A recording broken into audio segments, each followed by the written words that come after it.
Thank you very much, and I think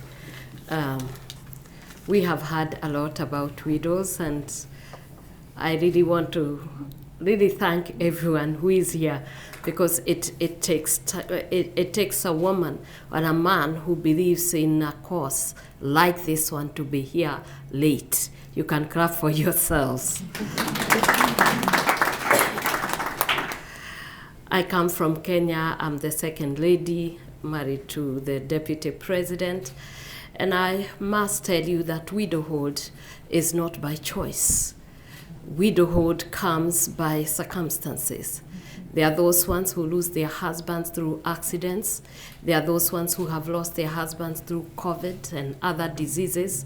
There are those ones who lose their husbands through drugs and alcohol.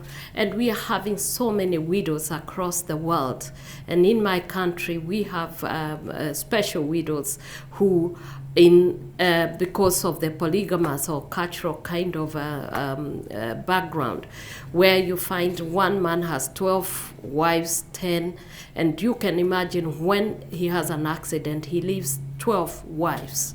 And that means there are widows and children who are going to be suffering.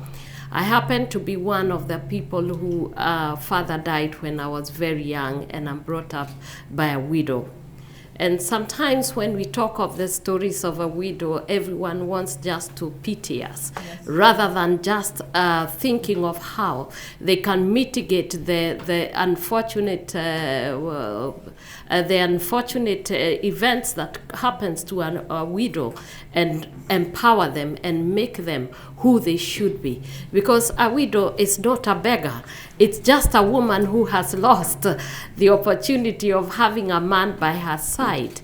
And when she has children, and those children have to suffer, and the world look on, and they don't think it is anything. I've been in this CSW for the last 2 days, and when they were talking about the digital space and technology innovations, there is not even a single thing that I heard about widows being considered, and they are part of the woman community and society. And that, I thought, that was also discrimination. And if you are leaving no one behind, I believe that those widows should have been in the center of the most violated, harassed, experiencing the worst of human indignity, where a woman has to go with her children from being rich to relatives taking her land, to relatives taking everything. I can tell you, my father, when he died, in 2 years, we were turned to destitutes. Even the land that we had was taken, it was sold, and we were left in the streets. I left the rural home, and we had to be brought up to migrate to an urban town, where I was raised up in a ghetto. We did not even have clothes. In 2 years, we were wearing our father's shirts, and we had to wear one from Monday to Sunday, and I would go to the river to wash it and wait for it to dry. And we had relatives, we had people around us. But when all this was happening, nobody seemed to care. And I think the world is not caring. And that's why perhaps today, as we do the mitigations of other women, and including everyone, I think the widow woman should be considered, even in being resourced. You have had the unfortunate situations in civil conflict where you are left, your husband leaves, and in the evening you are left to be a widow. And therefore, I think it is time the world started to think seriously about the widow woman, just like the other women and girls that we have been discussing here in CSW 67. I think by the 68, we should be put in the center of discussion and conversation in this very UN assembly.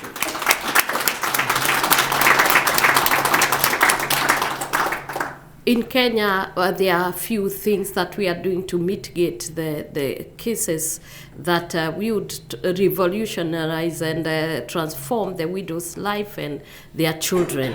And one of the things that I have envisioned in my office as a spouse of the Deputy President is to have a dignified future for those widows and the orphans. And one of the areas that I think we can do, together with the table banking, we envisage a situation of having these women now forming the Widows Circle, where the 47 chapters of the 47 counties can come together and mobilize funds so that they can too have savings and also build a capital that they can be able to build themselves houses and have decent places to live with their children, and perhaps also have affordable housing that they can be able to rent and be able to get incomes. And that is one of the areas I'm working on very seriously, because I myself, having come from a widow background, I started having the passion and the zeal to work with the widows, and I have had 600 from when I left the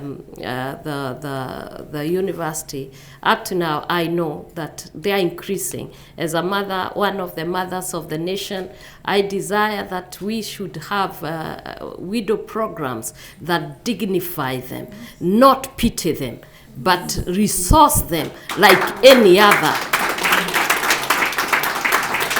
So that even when budgets and when people are planning in their strategic plan, the widow is put and placed in the center of every country, and making them become like a human being with human rights and freedoms, and people who can contribute to the revenues of a country and be dignified enough to be spoken of without having to be put in the sidelines. I think it is time that the world started to think in the right way. And I believe I'm an advocate of this because I've gone through it. I know how to come from a house to stay in a chicken pen. I know how to be clothed and to be naked the next moment. I know how to have a meal, and then later in 2 years you are destitute in a ghetto and you don't even have food to eat. For 3 days you stay. People have to come and give you, and you are begging just because your father died. And you don't have a cover. You are exposed, no protection, no nothing. And I think it is time that we stopped pitying the widows and we started doing something about it. Amen.